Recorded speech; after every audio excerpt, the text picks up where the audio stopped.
filling in for Pastor Orr on this evening. And I'm telling you, this red table is hot, and these questions that have come in so far are really going to give us a wonderful time to talk through relationships and things of that nature. So go ahead, like and share me, pray for us, and then we will get started. God, we thank you so much for this day that you have given us. I pray that we have made much of you in our workplace, in whatever field of human endeavor that we are a part of.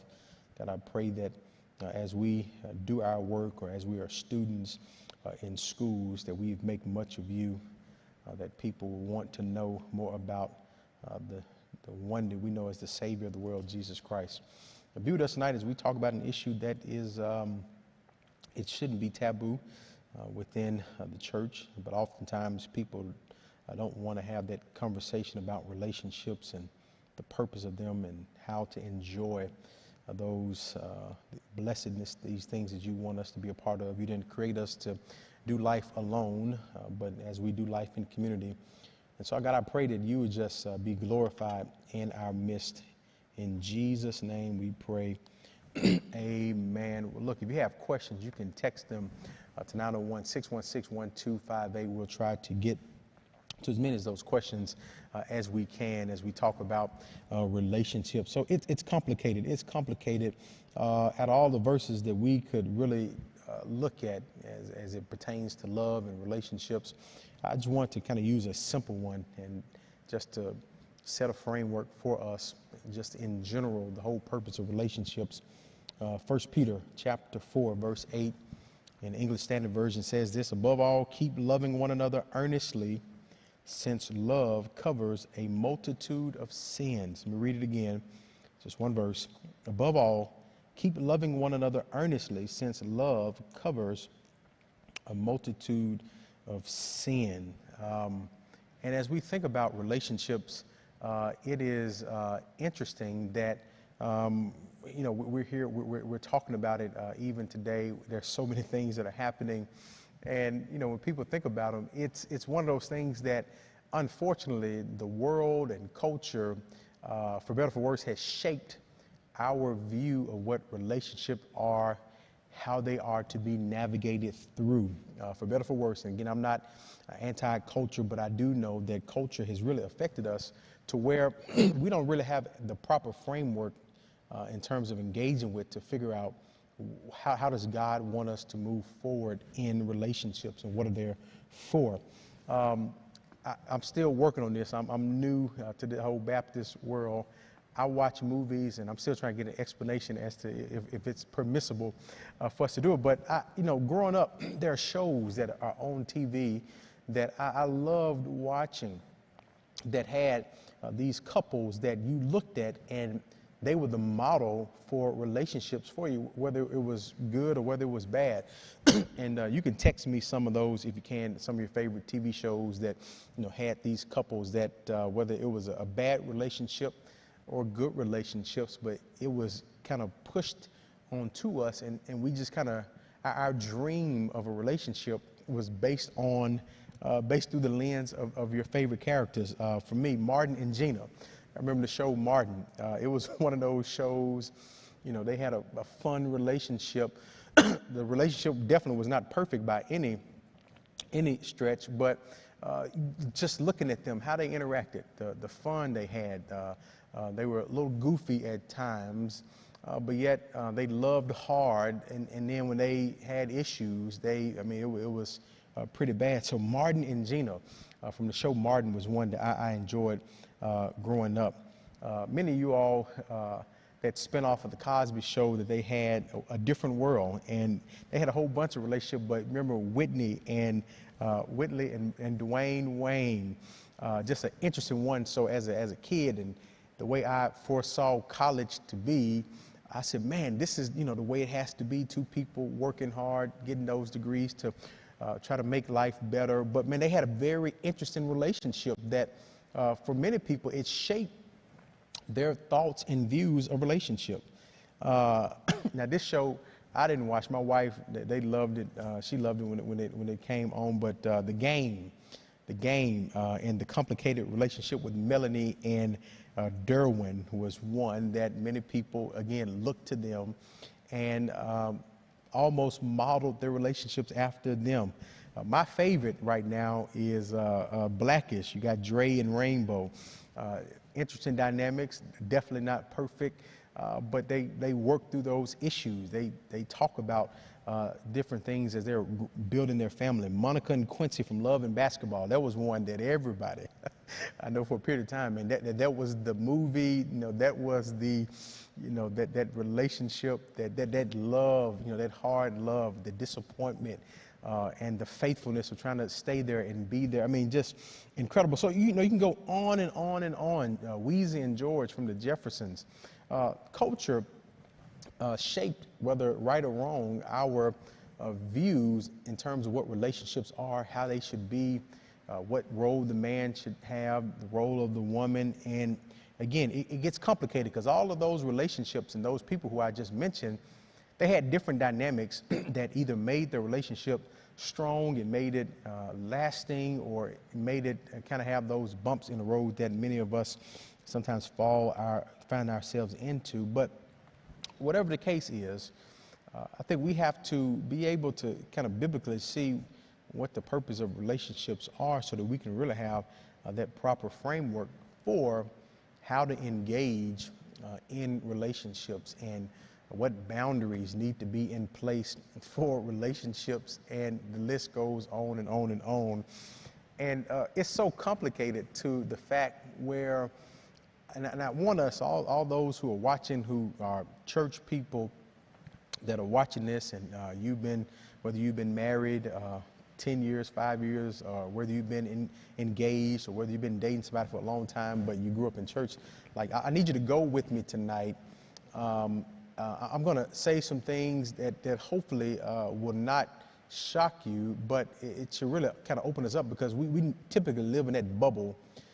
And in our bubble, we kind of have a one-dimensional way of looking at certain things.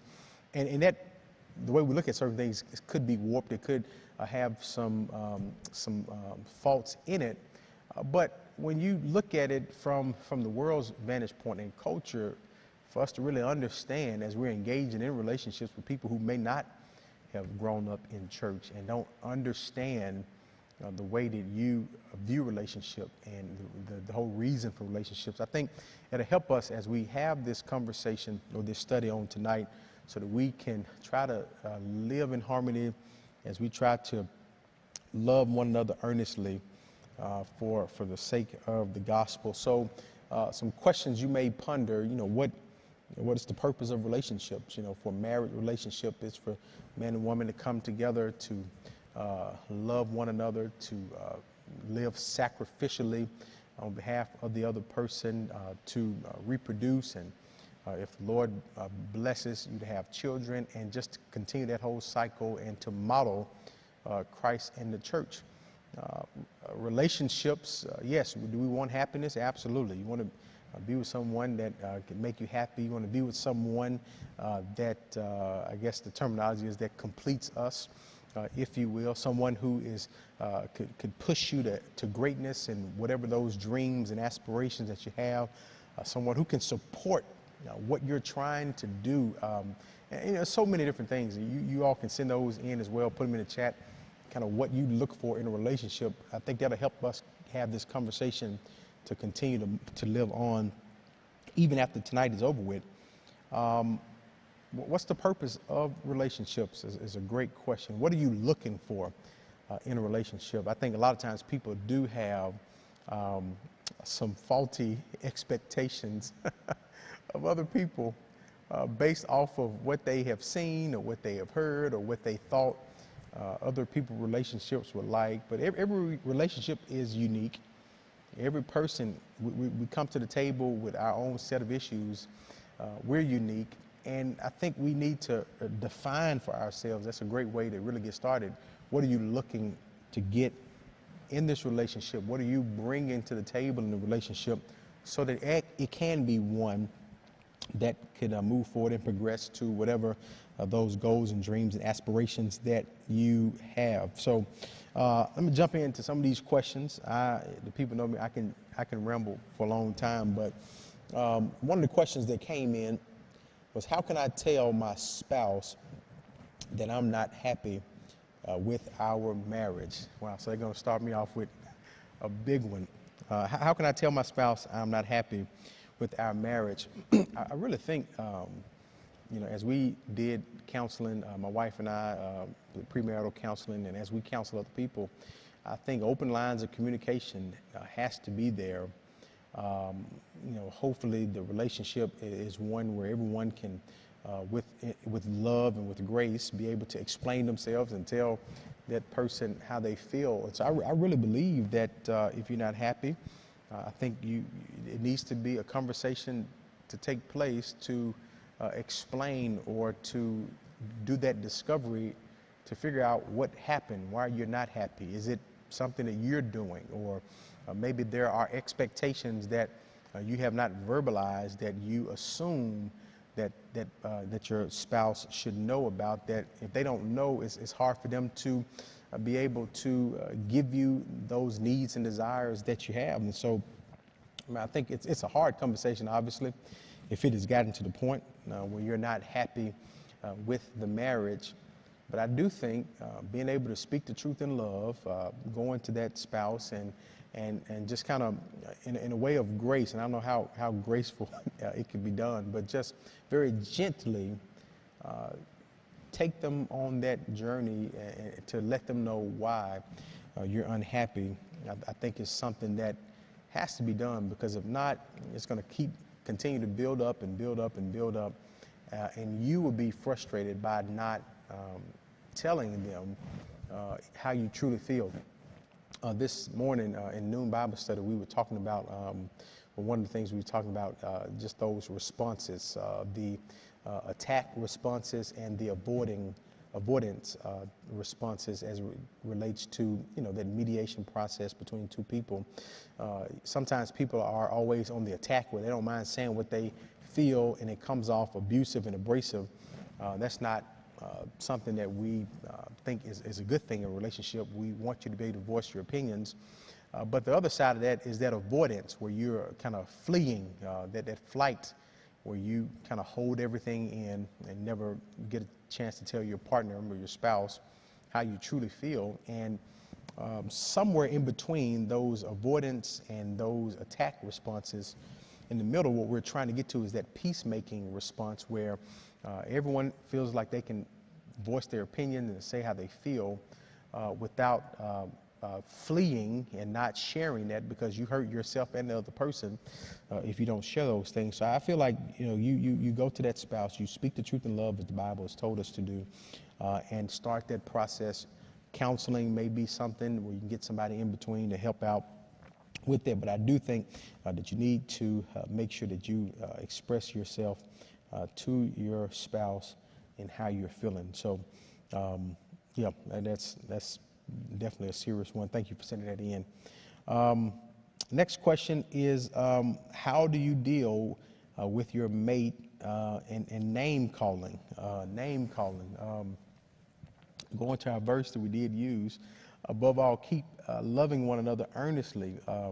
I think anyone who is using abusive words or name calling, that is not being loving to that person.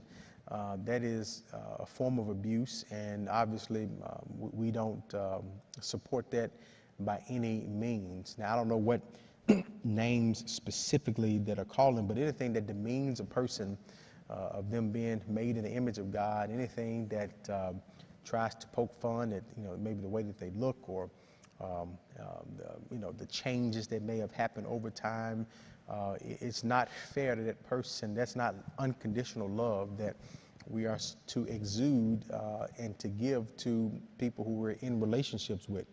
So how do you deal with it? I think, again, I don't know the nature of this. I don't know if you all are name calling back and forth, but if you're not one that responds in name calling, I think you have to let them know that that doesn't feel nice, that you don't like that, to get them to see that it is hurtful. And if they continue to do it, obviously, as I would tell people, look, the signs are there. The signs are there. And if they don't change, and if this is something habitual that they do, then obviously that's just who they are. And unfortunately, no matter what attracted you to this person, they could be fun to be around or whatever, but they are who they are. I mean, and there's no change in that. And if they continue to do it, particularly after you stress to them that this is not what you desire, to be called names and things like that, I think, the writing is on the wall. The sign is there that you probably need to move in a different direction and probably break that relationship off. So we don't do the name calling. That's definitely not something that is graceful. That's definitely not something that is loving. And then going back to our verse again, we are to love each other earnestly, and that's what we are to do in those situations. So if that's happening to you, the name calling, and I've seen it. You see it on those shows where a person is really trying to impose their will upon you to really to cause you to kind of doubt yourself, to cause you to second guess who you are, to destroy your confidence. I mean, that's awful. And so we definitely don't want to be in situations, if possible, where name calling is there, because it only progresses. It gets worse and worse. And so I'll be praying for you that you can have that conversation so that you can figure that out and move on to somebody who will love you and speak gentle words to you. Somebody who will sing those sweet Sam Cooke songs to you. Not these words that will tear you down. So let's do that. Let's get away. No name calling for the person that you are with. Wow. How can I be a better person after leaving a toxic relationship for a healthy relationship? And look, this is this is tough. Obviously, one of the shows that's popular right now, Insecure, you definitely can see the toxicity in a lot of the different relationships that are there, and it's hard.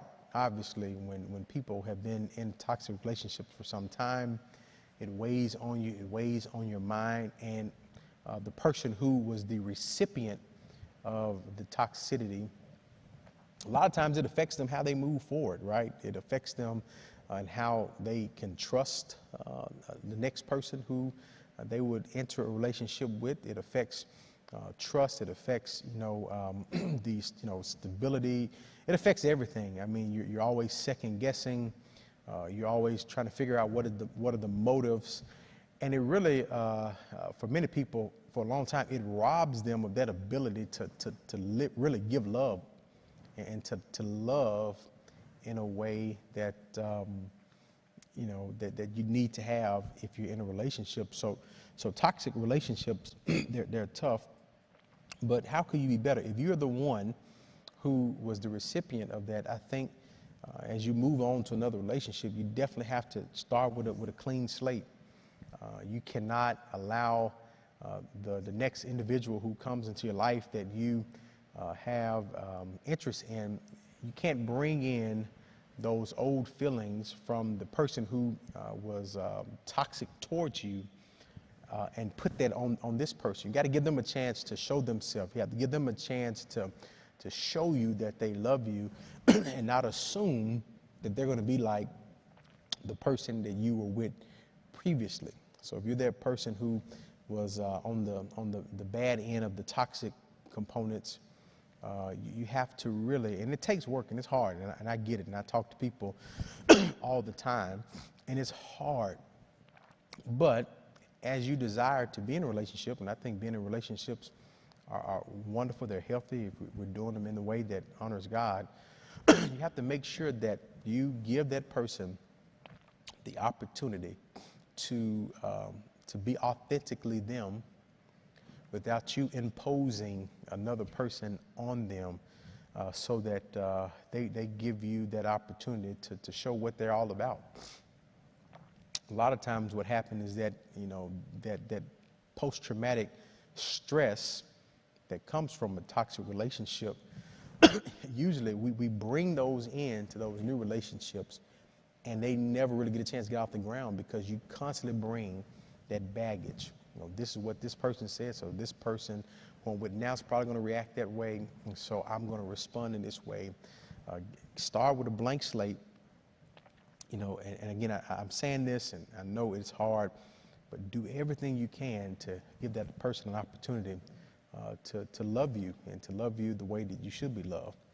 Now, if you're the person on the other end of that toxic relationship, the one who was the abusive with words, or unfortunately maybe physically abusive, I believe that if you truly love is not going to be shown out in wrath and in hatred towards somebody by those verbal assaults or whatever you do to try to tear somebody down. That's not going to work out in the long run. So I think you need to work on yourself, those people who are bringing the toxic to the table, those folks who are just terrible individuals as it relates to relationships.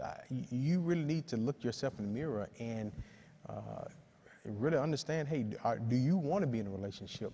And if you do, you can't use words that are not seasoned in love. You can't be tearing someone down thinking that that's going to make you more secure in that relationship. So we can't do the toxic talk that tears down the relationship. We need to make sure that all of our words are seasoned with grace so that you can have those healthy relationships. Go ahead and like and share. Like time is running out on us. But we got another question that says, how do you handle dating long distance? I don't know. I hadn't had to do it, but long distance, I mean, it is the thing right now. And with technology, it really gives people a lot of opportunities to be able to meet people who they ordinarily would not be able to meet if it was just due to geographic means. And so I think it could be exciting for people who were able to do that. The online dating, all that stuff. I just recently met with a couple who met online, and so far so good. But the online, I mean, the long distance thing, obviously I think what will be strengthened is just the communication, since that's, all that you have in that moment, to be able to hear each other, maybe through FaceTime, you can, see each other's expressions. So I think that really would develop, some healthy habits and routines in terms of communication. I know emotionally it's probably hard because you can't physically be there, and may not be able to go out to have dinner and do movies and those things. But I mean, I think that there is light at the end of the tunnel. I mean, you are able to communicate. You could travel, back and forth, obviously. But I do think those long distance relationships are really unique in the sense where conversation, communication is going to be critical. It's critical in every relationship, but really for that to, and look, if you're dating somebody in long distance, and I mean, it is strong, you definitely can see that there is some authenticity with that. So long distance dating is great. I think it helps you to really handle your emotions well, and keeps you from getting in, maybe some situations that you may not want to be in as it relates to those physical components as well. So long distance dating, that's what I have there for you on that one.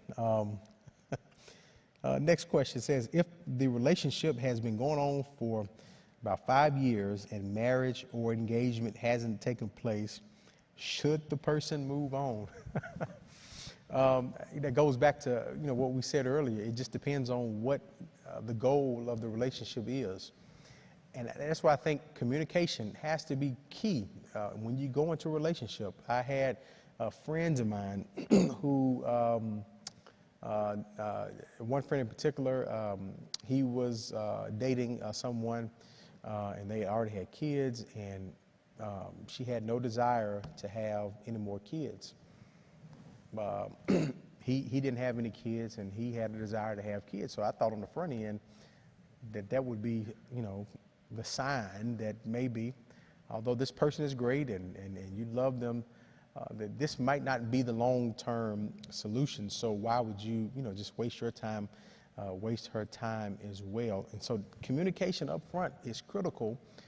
And when you go into these relationships as somebody's pursuing you and you all are engaging in the relationship, at one of those dates, one of those dinners, after one of those movies, the conversation, has to kind of move forward where you lay out what your expectations are for the relationship. If you don't do that, then maybe you end up in a 5-year, some people 10-year. I think Oprah and Stedman, they're going on a long term, longer than that. But you would get into that situation where if you are expecting engagement or marriage within a certain time frame, but that has not been explained or that hasn't at least been addressed on the front end, then yeah, I think you will be, moving 5 years or longer if you're willing to stay and not have that engagement or marriage. So that's why I think it's critical for everybody to kind of know what their goals are and just lay it out on the table and let the other person know, so that you don't have to be in there 5 years if that person says that they don't expect to be married or they don't want to be married. Some people don't want to be married. In our culture, some people just are happy with just having someone who they can take out to dinner and all sorts of things. And everybody doesn't desire marriage in the way that many of us do or did. And so therefore, you got to be upfront. You got to set that expectation. And if they don't have those same intentions, I think it gives you an opportunity to kind of moonwalk out before you get your emotions deeply involved and come up empty to where you're 5 years down the line and there's no marriage or engagement or nothing that shows there's going to be serious commitment. And look, I think that for many people who I know, if that is the conversation, they will tell you yes or no if that's their intentions. There are people who do. There are men who do want to be married. And so if you are looking for marriage, there are plenty that want to do that. But there are a lot of guys who just don't want to be married at this particular point, maybe somewhere down the line. But if you have that expectation for marriage, you have to let them know so that they can get themselves together or get over whatever issues they have with marriage. So I think before you move off, I think you just need to have the conversation and and see if they want to get married. And if not, then I think that is another sign that you probably could move on. So have that conversation, talk to them, see what's happening, see if they do want to get married. I mean, that's a long time. And I know dating has changed. There's so many, oh my goodness, so many issues. I talked to all of my buddies who are not married, and there's so many issues of trust, I guess, on both sides, intentions on both sides that makes it really hard, particularly dating as an adult. Makes it difficult. There's a lot that's on the line. People who are working hard to get to a certain place. There's a lot on the line, but please have that conversation. I think marriage is great, but I guess some people don't have that desire, and if you do, you have to get with somebody who does have that desire. All right, a couple more questions, and then I guess we have to wrap this thing up, and that time goes by so fast. Let's see. Wow, okay. Question says, why does it seem like some women are surprised that men want to wait until marriage for sex? So why do some women, why are they surprised that men want to wait to have sex until after marriage? I guess the quickest answer that I have to that is, again, culture has created the narratives for what relationships are. And America has always been a high sexualized country. Again, if you get out of this Christian bubble, the sex is definitely something that people want to have sex, and sex is just a part of, what people do. It's in movies, on TVs, and music, and really, music really can give you that understanding of why people are so eager to do sex. To kind of answer this question here for you, the songs from like a lot of these R&B songs that men and women, the men have always had sexual songs, but if you get a chance to do a deep dive and listen to some music that that I guess consider R&B, you will hear that it appears that the expectations even from women are different now, to where it is not just men who I guess are eagerly desiring to kind of quickly move into the sex.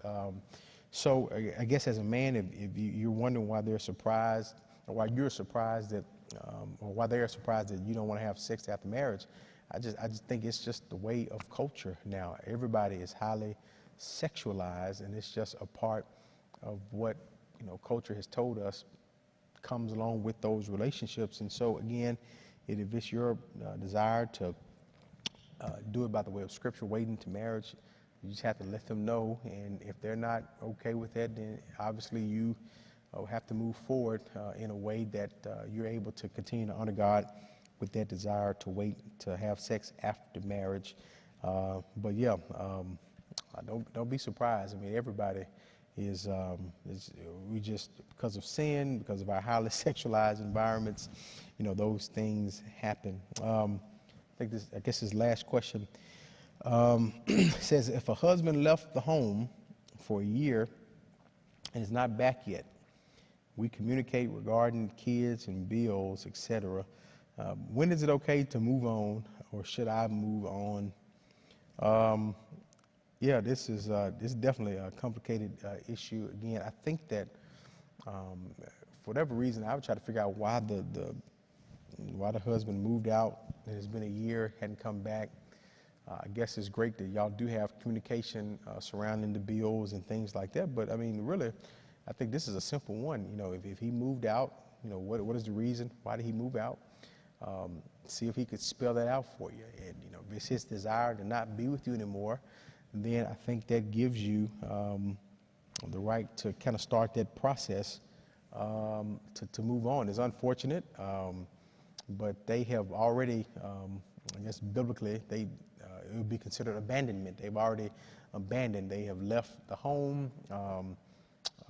Whether this person is, really taking care of home as he's supposed to, I don't know. But the abandonment, not being around the kids, not being around you if you're the spouse, are the signs that maybe he's moved on to somebody else himself. And so I think just asking those questions and trying to figure out, why did you leave, will help that process for you to understand what you probably need to do. But my take is that if it's been a year, and he's not in the military, or not on some kind of special operation, he's probably has moved on, unfortunately. And you probably need to go ahead and just kind of be preparing for whatever the next steps are for you and your kids. Let me do this last one, and I promise we're out of here. It says, how do you deal with one person making more money than the other in a relationship? Look, if somebody's making more money, I don't care who it is, you got to be secure in yourself that the money is not the reason that they are with you. They're with you because they have a liking in you. Maybe they love you. And so I wouldn't feel insecure about who makes more money. I think the focus needs to be, again, that love, that planning for the future. To me, that's the thing. I think that's great. It maybe would inspire you to maybe do more or dream more, so you can, maybe match up if that's an issue. But I don't think that should be an issue. I think if you all love each other well, it doesn't matter who's making more money. The fact that you all can love each other, love one another earnestly is the key to that. So, look, thank y'all for those questions. Appreciate y'all being at the red table. This red table is hot, and there's a whole bunch of other questions going. But if there's questions that are in there, go ahead, y'all keep responding. I'm sure some people who are online may have some responses that could be helpful. It might be some other responses. People may have been in those situations. Let's keep that conversation going on there as we about to get up from this red table. This table is hot.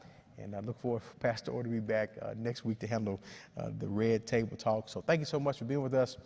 As always, like, share, and subscribe to the Daily Devotional blog Pastor Orr is sending out Monday through Friday. You can text devotional to 27636 so you can get that encouragement Monday through Friday every morning.